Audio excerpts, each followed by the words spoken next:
It is October 17th, 2017. This is the Watchman News, and I'm Mike Callahan. So I'm sitting here, and I'm ready to go live, waiting to go live here at 4 Central Standard Time. And I noticed, initially I noticed some breaking news on RT, but it was the report under that I found intriguing, let's say. So let's go ahead and get right on into it. Now, we know that in light of everything going on, the talk about Las Vegas, among many other subjects that are happening right now, there's been an increased effort to silence alternative news, alternative media, especially through channels like YouTube.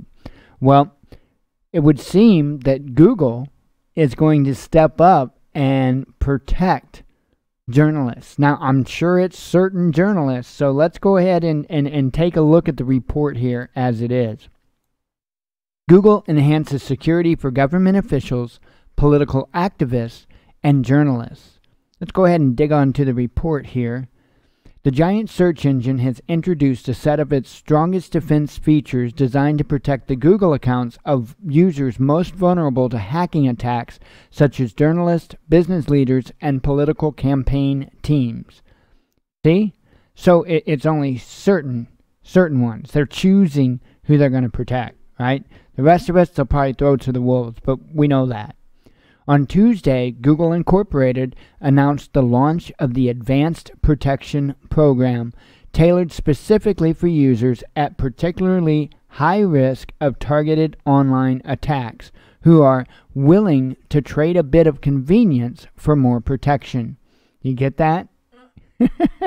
So, it could essentially be that those that they consider the official activists or the official media, the ones that toe the line for the establishment, it could be not actually more protection, but less protection, and they may be monitoring them. That's an interesting thing to look at. Of course, I'm speculating here, but I often know that when they give you a name of a project or an operation, it's typically the opposite of what the name is. We'll continue on. These include political campaign staffers, journalists seeking anonymity for their sources, or people in abusive relationships seeking safety. Those who opt for the advanced protection will have to use not only a password to sign in, but also a physical security key, said to be the best protection against phishing. A small USB device for a computer or a Bluetooth dongle for a mobile device will replace SMS codes or the Google Authenticator app. Now that's interesting. That is very interesting. Some software uses dongle keys, for instance, to be able to use, like, say, FlexiSign. In addition, the new program limits third-party apps from accessing Google data on Gmail or Drive.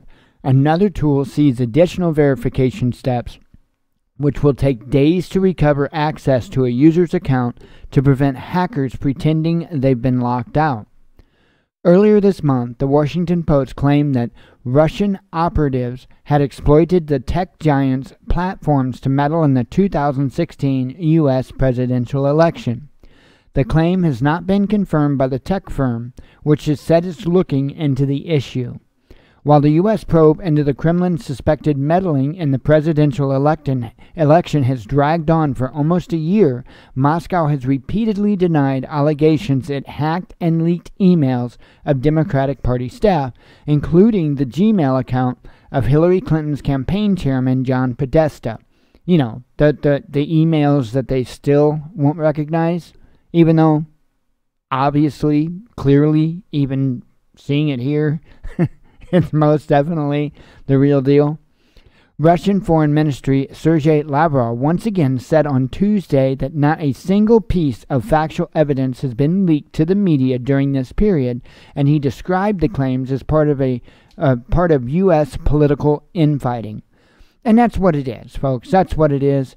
WikiLeaks pretty much put it all out on the table. It was an insider, from my understanding. I guess from the DNC, as a matter of fact. And what do you know? What do you know? You know, the Seth guy had met a very untimely demise, right? That's it's crazy. It is really crazy. But what I'm suspecting is going on here is just what I was saying. I don't think they're necessarily trying to make it more secure. In fact, I think they're making it more open for them to be able to monitor. But here's the thing. Here's the thing. So when you use one of these physical devices in order to log into your account, it would be no different than, say, using your fingerprint to log into your phone. If you use one of the phones that have the ability to use your fingerprint, you are verifying your identity each and every time you unlock your device. Each and every time. So, if this is the case, then it's kind of like, not only, you know, they're claiming that it's a double protection for the user, but what it is, it's a double verification for the watchers. So, have at it. I don't need the government or Google to protect me. I'm good, thank you.